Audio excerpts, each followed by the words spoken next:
दोस्तों अगर आप ग्रो ऐप यूज करते हो तो आपके लिए कमाल का फीचर आ चुका है ग्रो ऐप में, जो शेयर मार्केट में इन्वेस्टमेंट करने के लिए आपकी बहुत मदद करने वाला है। अगर हम अपना ग्रो ऐप खोलें और थोड़ा सा नीचे आए तो प्रोडक्ट एंड टूल नाम के इस सेक्शन में आप देख सकते हो इवेंट नाम का एक नया फीचर आ चुका है।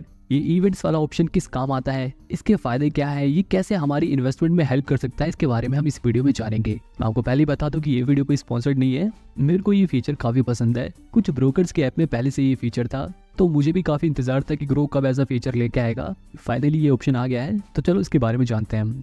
आप जब इस ऑप्शन पे क्लिक करोगे तो आपके सामने एक ऐसा पेज खुल जाएगा। इस पेज पे आप देख सकते हो कि कौन सी कंपनी कब डिविडेंड इशू करने वाली है, कौन सी कंपनी कब बोनस शेयर या राइट शेयर इशू करने वाली है, कौन सी कंपनी का स्टॉक स्प्लिट होने वाला है। ये सारी जानकारी आपको पहले ही मिल जाएगी।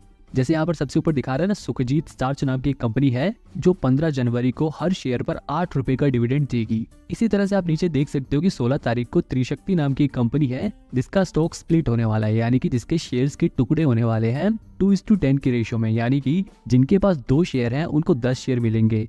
मतलब एक शेयर पर 5 शेयर मिल रहे हैं, तो आपके पास जितने भी शेयर होंगे, सपोज करो आपके पास 20 शेयर हैं तो वो 100 शेयर में बदल जाएंगे। अगर आप इस पे क्लिक करोगे तो इसके बारे में और भी डिटेल में बता देगा। देखो यहाँ पे लिखा हुआ है ना कि एक शेयर पे 5 शेयर मिलेंगे, ठीक है। इसी तरह से MK एक्सिम नाम की कंपनी बोनस शेयर इशू करने वाली है, तो उसकी भी डेट लिखी हुई है और किस रेशियो में करने वाली है वो भी बता रहा है हमें। और नीचे करोगे तो आने वाले दिनों में जो कंपनी डिविडेंड इशू करने वाली है या जो भी इवेंट आने वाले हैं उनकी डेट भी बता रहा है और किस रेशियो में वो कंपनी बोनस शेयर इशू करेगी वो भी बता रहा है। तो मतलब इस फीचर को देखकर हमें पहले ही पता चल जाएगा कि कौन सी कंपनी आने वाले दिनों में डिविडेंड इशू कर रही है या फिर बोनस शेयर इशू कर रही है, या फिर अगर कंपनी का स्टॉक स्प्लिट भी होगा तब भी हमें पहले ही पता चल जाएगा। अब देखो इससे फायदा ये है, पहले क्या होता था कि हमें पता नहीं चलता था कि कौन सी कंपनी में अभी इवेंट आने वाला है। ग्रो ऐप में खासकर मतलब पहले क्या होता था कि अगर आपको किसी कंपनी के इवेंट के बारे में पता लगाना है ना, तो आपको क्या करना था, पहले उस कंपनी के स्टॉक पे क्लिक करना होता था और फिर इवेंट में जाकर आपको सर्च करना पड़ता था कि अभी कौन सा इवेंट है। जैसे डिविडेंड चेक करना होता तो डिविडेंड वाले पे क्लिक करते थे और बोनस के बारे में तो बोनस पे क्लिक करना पड़ता था।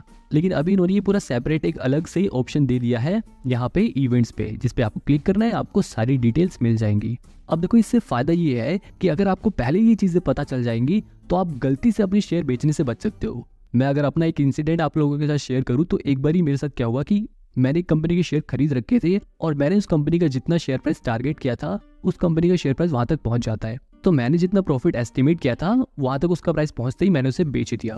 अब वहां पर मैंने ये ध्यान नहीं दिया कि अगले 2 दिन बाद उस कंपनी का स्टॉक स्प्लिट होने वाला है, और क्योंकि उस कंपनी का शेयर प्राइस ठीक ठाक महंगा था और जब स्टॉक स्प्लिट हुआ यानी कि शेयर के छोटे छोटे टुकड़े हुए तो उस कंपनी का शेयर प्राइस सस्ता हो गया, जिसकी वजह से ज्यादा लोग उस कंपनी के शेयर को आसानी से खरीद सकते थे। तो कुल मिला के कहने का मतलब यह है कि स्टॉक स्प्लिट होने की वजह से उस कंपनी का शेयर प्राइस और बढ़ने लगा।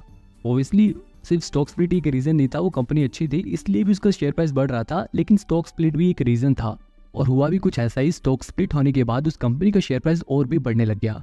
अब क्योंकि मैंने तो शेयर पहले ही बेच दिए थे और बाद में जब वो शेयर प्राइस और बढ़ने लगा तो मेरे को बड़ा पछतावा हुआ, क्योंकि अगर मैंने पहले ही ध्यान दिया होता कि उस कंपनी का स्टॉक स्प्लिट होने वाला है तो शायद मैं और भी ज्यादा प्रॉफिट बुक कर सकता था।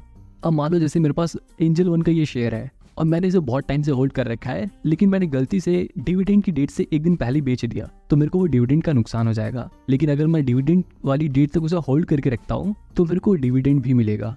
आई होप कि जो मैं कहना चाहता हूँ आप उस बात को समझ रहे होगे कि ये फीचर आपको अपडेट रखने में मदद करेगा, आपको ये चीज़ें ध्यान में रखने में मदद करेगा कि किस कंपनी में कौन सा इवेंट आने वाला है, कौन सी कंपनी बोनस शेयर इशू करने वाली है, कौन सी कंपनी डिविडेंड देने वाली है, सब आपको ध्यान रहेगा।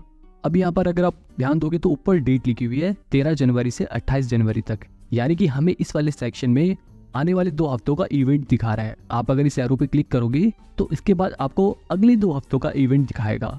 मतलब आप यहाँ से डेट चेंज करके भी कौन सा इवेंट कब आने वाला है ये चेक कर सकते हो। अब देखो यहाँ पर एक ऑप्शन दिया हुआ है फ्रॉम वॉच लिस्ट। अगर आप इस वाले ऑप्शन पे क्लिक करोगे ना तो आपकी वॉच लिस्ट में जो आपने शेयर चुन रखे होंगे उन शेयर में से किस शेयर पर इवेंट आने वाला है वो भी हमें यहाँ पे दिखा देगा। जैसे यहाँ पे दिखा रहा है कि एंजल वन का 23 जनवरी को डिविडेंड इशू होने वाला है। आई होप अब आपको ये पता चल गया होगा कि इस फीचर को कैसे यूज करते हैं। तो मेरे हिसाब से मेरे को ऐसा लगता है कि ये फीचर काफी काम का हो सकता है सभी के लिए। ग्रो ऐप ने ये बढ़िया काम किया है मेरे हिसाब से, तो बाकी ब्रोकर्स को भी ये फीचर देना चाहिए। ग्रो के अलावा कुछ ब्रोकर में तो ऑलरेडी ये फीचर है, लेकिन कुछ ब्रोकर्स के पास नहीं है। अगर वो भी ये फीचर ला दे तो बहुत बढ़िया हो। आपको कैसा लगा ये फीचर मेरे को कमेंट में ज़रूर बताना।